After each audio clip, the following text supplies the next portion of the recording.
Hello, in this new video series, we're going to learn about accounting. Accounting is very, very interesting. If you are an engineering leader of any company, if you are an engineer of any company, or you are any person who is trying to make an investment decision, you need to know how to read accounts, financial accounts of a company before you invest. And so in this video series, we're going to cover this book, Financial Accounting by Libby Hodge, 10th edition. This is a fantastic book. So I'm going to do a chapter by chapter summary of this book, of some of the key learnings that I had from every chapter. So as software engineers, as leaders, if we want to make a decision as to how much raise should I give someone, how is my company doing? Is my company profitable? Is my company doing well? Should I be worried about the liabilities that I have or the bank loans that I have taken as a company? So if you want to evaluate how your company is doing, then it's very important to learn accounting. And there are 4 documents that every company, publicly traded company, publishes. And they are called the income statement, the shareholder equity statement, balance sheet, and cash flow statement. And we'll go into each one of them in detail. But basically, they publish this thing on sec.gov website. Every quarter there's a 10Q report, and then every year there's a 10K report where you get financial statements, annual reports of the company. And you can, if we understand accounting, we can make a lot of educated decisions whether you should invest in this company or not. And so let's go into the 4 key financial statements. And I'm going to start with income statement as the first one. So the income statement is basically, intuitively, income statement is basically, how is my company doing in terms of profitability? Is my company able to sell goods and services below the cost of producing and cost of selling those goods and services? Let's say Apple decides that they want to sell an iPhone, and for every new potential iPhone, it's going to cost them $100, and they know they can sell it for $400. So the cost is $100, but they were able to sell it for $400, and then they were able to make income or profits of $300. That means the cost is low, they're able to sell it high, and they can make profit. So income statement's all about that. What is income statement? It is revenues. Revenue is nothing but like when someone pays $400 for that iPhone, you get that $400 as revenue. It's like how much your customers are willing to pay for your goods and services. It's revenue. Minus expense, which is many kinds of expenses, right? Like for Apple to make those iPhones, it has to pay all of those people who build it, the cost of raw material, engineering that goes into all of this, right? There's lots of costs involved in terms of selling. They have to have an online website that is maintained. There's lots of expenses that come in. So revenue minus expense is basically income, right? Income, and there's also like all kinds of taxes that happen, and but like there's a net income, which is the net profit after all the taxes, and there's a pre-tax income, right? So profit is basically after taxes and everything. But there's this EBIT, earnings before income, tax and amortization, which is basically before taxes, how am I doing as a company? So if you think about these 3 things, you can build an income statement. And you typically start by building an income statement or looking at the income statement first, because then you can connect the dots to balance sheet. Balance sheet is the final one, but we start with an income statement. Like, hey, how are we doing as a company? How is this company doing? Is it able to sell goods and services at a higher margin than the cost, right? So margin, you can easily calculate the margin. If let's say the revenue for this company is $100, I'm just going to make it simple, and expense is $10, and the net income is $90. So take a look. It has a 90%, 90 over 100, right?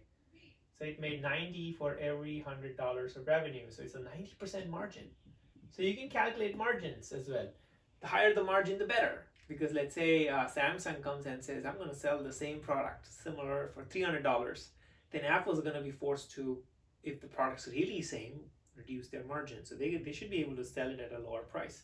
But let's say expenses were $90 and revenue was $100. Then the margin is merely 10%.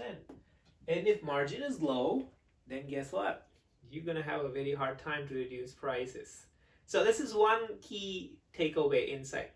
From income statement, you find out how is your company doing in terms of being able to generate money. Is the margin there? Is there enough money to be made in this by this company? So that's income statement. Once you have income statement, you're very powerful. Now you can do the second step, which is you can calculate shareholder equity, right? So before I go into shareholder equity, let me take a real life example. This will really connect the dots.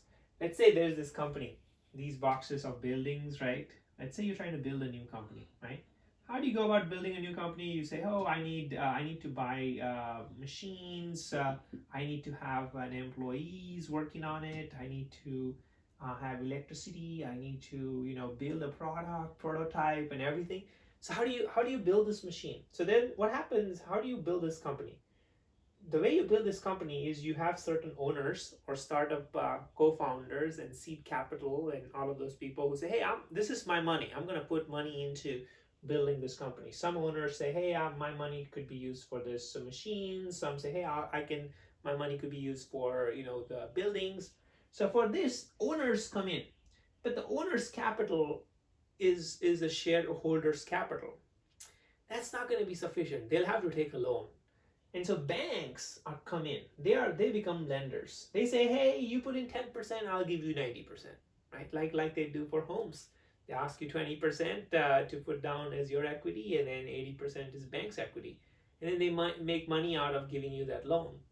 So the banks come in and say, hey, I'll take part ownership of this business, and I will have a liability. I'll have a liability. I'll lend you money. I'll extend the line of credit. And so typically banks and owners together, or investors or banks and owners together come in and say, hey, we're going to build this company together. Or you could say, I'm going to buy this house together, right? And at the same time, the owners have an option to say, hey, I'm going to go public, or I'm going to start attracting and raising money through not just the banks, but also I'm going to start sharing and raise money through sharing the shares that I have, because the shares that I have are converted into the shares that they get is proportional to the money that they spend in. So now, if they have the money given, they can also dilute their equity by saying, hey, I'm okay, I'll sell you my share, and now you and me as investors can invest into this company by buying the shares of this company. So now we become owners, right? So when we buy shares, this together is a shareholders equity, which is the minority shareholders who have few shares, and these people have majority of the shares. And then the banks that have the direct liability access to saying, hey, if you guys go bankrupt, I'm going to go seize all of this buildings, machineries, I'm going to go auction them, and a whole host of other things, right? So this is how the company gets built. When the company is built, the first thing is, when you build a product, can you build a product in an efficient, cost-effective way? And that is what we covered through income statement. The reason why I digress a little bit is because we need to understand that, hey, for a given ownership of the company, there are owners, there are shareholders, right? And there's a percentage split. And that's where you can get to shareholders equity. If you understood this concept as, for a given business entity, owners are part of it, the business makes money, and that's where the income statement comes in. But at the same time, shareholders, which includes the owners, they retain the earnings, right? Like if there is money that's coming in, banks get a fixed percentage saying, hey, you're going to get 6-7% of your loan that you have given us, but everything else, the shareholders and the owners keep the money. So how do you calculate the shareholders equity? So let's say now they created $90 from $100 given, right? And so what happens is shareholders equity is, let's say, is calculated by the new income, right? So we got the income statement, so we have the new income. And then let's say the previous shareholders equity was, let's say, $100, right? And then now they added 90 because the next year the company made 90 and then previous year it was already 100, right? So, and then the company can decide saying, hey, I'm going to give my minority shareholders like, let's say $10, right, of dividends. So when that happens, income minus dividend plus the previous shareholders equity is the new shareholders equity, right? So the money that the company made, they can decide what they're going to do with that money, and that's reflected in the shareholders equity. They can decide saying, hey, I'm going to give my shareholders some money in terms of dividend. I think I'm guessing, I don't know for sure, the share buyback might come here as well, but they can choose to retain the income. They can choose to retain the income and say, hey, I'm going to increase the shareholders equity, right? So now look at this. This is important. They said out of the $90, $10 I'm going to give up to dividends so that my shareholders who put money in me get some return on their investment, and then the remaining 80 gets added. So now they have $180 of shareholders equity. Look what just happened. $100 became $180. So now the proportion of ownership of these shareholders is much higher than what it was before, in the stake of the company, in the growth of the company. So by buying shares, you're basically saying, hey, I'm interested in the income that you're generating, and I'm bullish that your income's going to be better and better, and you're just going to continue to grow, and so I want to buy. So basically, this is an important financial document that tells you how is the company using the money that it gets. Is it paying it all back to the investors? Not really increasing the company balance sheet, because the shareholder equity goes into the balance sheet, which we'll cover. But this is a good understanding of like how is the shareholders equity increasing or decreasing? Are they getting the dividends or not getting the dividends? And should you be, as a minority shareholder, which is like basically you have a few shares, that's why you're the minority shareholder, should you be investing in this company? Should you be getting in dividends, or are you investing for the growth, meaning the income is just so high and then they keep investing in themselves? That's fine too, meaning your share price will go up. So this document is important to understand, like, hey, what is the owners of this company doing with the money that they made? Are they increasing shareholders equity, paying the money back to the shareholders, or are they investing in themselves? That's also equally important. Now, once you have created the income statement and use that to create the shareholder equity statement, then you go to the third one, which is the cash flow. And then once you create the cash flow, you can then finally create the balance sheet. So this is the step. Step 1, income statement. Step 2, shareholders equity. And step 3 is cash flow. So now let's look at cash flow. This machine, this company that we have built, generates cash, right? And there's a difference between revenue and cash. Here, the revenue and cash flow, let's say we talk about cash flow in 3 different terms. Let's go into cash flow first, and then we compare the difference between what is revenue and cash difference. So basically, a company, whenever the cash flow statement is all about like what does the company do with the cash? Does it generate cash?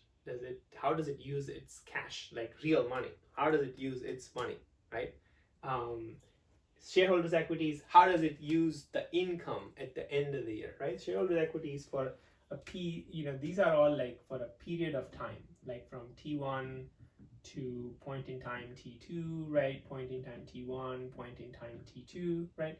Same for here, point in time T1 to point in time T2. So there are 3 different types of cash flow transactions. Cash flow from operations, cash flow from investments, cash flow from finance, right? So cash flow statement is basically operations cash flow plus investments cash flow plus finance cash flow plus or minus the previous cash flow that gets you the net new cash flow or the cash balance. So what is an example of an operations cash flow? Operations cash flow is like if you pay someone in your company who's an employee the salary, then that's part of operations. If you pay internet bills or electricity bills or food bills or whatever, that is basically to run your operations, day-to-day operations. What is the cash that you're using or you're generating, right? So plus and minus the cash flow from operations, right? This also includes like if someone pays you money right now saying, hey, take this $100 for this new goods that I want, then that is a positive cash flow. But there's also a negative cash flow of giving money to your employees, right? So plus and minus of that, plus and minus of investments, your company can decide, I'm going to put this third factory or third machinery, right? And when they do that, then they're going to use the cash to buy that third building or third machinery. So that is investments. Like, what are you using it for? Building assets and things like that. So cash flow from investments, it could be plus or minus. You could even say, I'm going to reduce this machine, I'm going to get to more efficiency. And cash flow from finance activities includes activities of taking money from the bank or investing in some company, saying, hey, I'm going to invest 10% into this new company that's actually doing really well. So you could use your cash to invest in other companies, or you could get loans from banks and others. That becomes cash flow from financing. So if you add up all of those cash flow for the previous cash balance that you have, then you get the net new cash. So once you create the cash flow statement, which gives you the net cash that is generated from this two period, then you can generate a balance sheet at a given period of time. Remember, that's a difference. This is for a given point in time. This is a time period. This is a time period, and this is a time period, but this is a point in time. Balance sheet is point in time, and the way you think about balance sheet is assets, whatever the company has as assets, is equal to liabilities plus shareholders' equity. We looked at shareholders' equity, or the retained capital, or the capital invested, same terms. Liabilities is basically all the things that you own, right? So for this enterprise, like for this building, this machine, this brand, whatever this company is, that is the assets. But the assets is now split in terms of ownership. Ownership is between the shareholders, and the liabilities, which are the creditors, the banks, and all the creditors, right? So this company, if you think about its ownership, the ownership of the asset belongs to two people, lenders and shareholders. So that's the example, assets equal to liabilities plus shareholders' equity. When you create that, you can automatically create the balance sheet. Remember, the shareholder equity comes from the shareholders' equity statement, which in turn comes from income statement, right? So now we know how to generate this thing. Liabilities, we know as to what are all the liabilities that we've taken from the banks and others, and what we're doing with it. And assets is, you could have the cash as your asset. You could be generating cash, and then it just gets more and more cash. And then the other assets, the previous assets that you had, the building that you invested in previously. So once you have your assets, you can then divide that assets into what are your liabilities and what are your shareholders' equity. So then you can create the balance sheet. What is the balance sheet really useful for? It's very easy, right? Like, you can find out using the balance sheet, and if you look at multiple balance sheets, you can find out, hey, how is this company doing? Can it serve its cash needs from the cash that it generates? Oh, good. That's good. And is it able to pay me back as a lender if I'm a bank? Then it'll check for the liabilities. It's constantly increasing. How is it doing in terms of shareholders' retained earnings? It's just paying out more dividends recklessly. So there's so many things that you can find out from the balance sheet. So we looked at 4 different statements, all very important. But you might be wondering, like, hey, I looked at all of this, but how do I know if it's good or bad? Is this numbers good or bad? Once you understand this, then you can start building ratios. That's when the power comes. The power comes when you can create ratios or key terms, like we talked about margin briefly. But margin basically says, hey, you can say, hey, this company has a 90% margin, whereas some other companies could have 10% margin. So you want to be wary of like how much their margins are so small, they can be easily have a competitive pressure and things like that. So once you start creating ratios, another important ratio is the return on capital employed, right? So it's basically comparing for the capital employed, which is basically the shareholders' equity, how much return is this company able to generate? Because at the end of it, if you're an investor, you're trying to make a decision like, hey, if I put my $100 in, let's say, Apple or Microsoft, with that $100, how much Apple can generate, how much Microsoft can generate. The company that can generate more money is better for you as an investment, right? But that's just one parameter. There are many parameters, we have to look at it. But like, if you look at the earnings before income and tax and amortization, whole host of other things, and divide that by the invested capital, which is equal to assets minus liabilities, right? We looked at that. And you can compare ROCE, return on capital employed. And then you can compare two companies. What are their return on capital employed? Which one's doing better? Once you take that and then you subtract that by, let's say, cost of capital, ROCE minus cost of capital, which is basically how much, if you put this money in the bank, how much would you get, right? And cost of capital today is like almost 0%. You can borrow a lot of money at a very small interest rate, or let's say 2 to 3%. Then you can say, what is the free cash flow, right? How much is this company able to generate free cash? So return on capital employed minus um, um, the return on return on capital employed minus the cost of capital, right, is equal to free cash flow. So when you do that, so these are all just examples of like ratios that you can build, and there are many ratios. And that's where art comes in. But at the minimum, you can compare to, let's say, two different airlines, Southwest and American, and then understand the business, and then make a good judgment decision on what are the company owners doing. Are they actually inflating their books, or are they paying dividends? Are their income increasing? Are their cash flow positive? Once you get all of this, you can get a better sense of intuition or a better sense of conviction. How is this company doing? And for all of this, there is this in the US we have SEC, Security and Exchange Commission, which creates basically like common grounds or common rules or frameworks, or like this is how the accounting statement should be. They have through FASB, Financial Accounting Standards Board, created the GAAP accounting, generally accepted accounting principles, right? On how these statements should be created. So that's important to know, so that everyone just doesn't create their own version of it. There are accepted rules on how to do accounting. And there are many companies that also support this. There are CPAs that help, but they're also big four like Ernst & Young, Deloitte and Touch, PricewaterhouseCoopers, and KPMG, right? So there are many big companies that also enable companies to build these things in a much more reliable way. The key takeaway is if we understand these four different financial statements, we can better understand through numbers what's going on. We can create ratios, we can compare and contrast which company is really stable and which one is not. But at the end of the day, there's a lot of management judgment that goes into creating all of this. So you would have to take it with a grain of salt unless you really understand what.